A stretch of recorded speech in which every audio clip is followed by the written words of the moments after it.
कसम खोल्छिरहेको म हान्छु भने कसम तैँले हान्न सक्दैनस् अनि किन हान्नु? म अहिलेसम्म कतिवटा गेम जितेँ हान्न जाने तैँले ल तैँले हान्नुहोस् भने मैले हान्न भने म गेमै खेल्छु कसम खेल्दैन म फुटबलै खेल्छु ल ल ल हान्न हान्न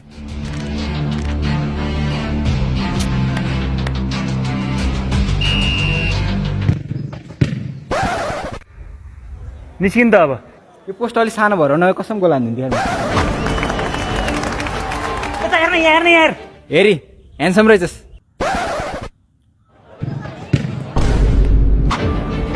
कस्तो कल गर्ने यार कस्तो हात बान्नु बसेर कल गर न कल गर अनि ड्याडी यहाँ साथीले कल गर भन्थ्यो नि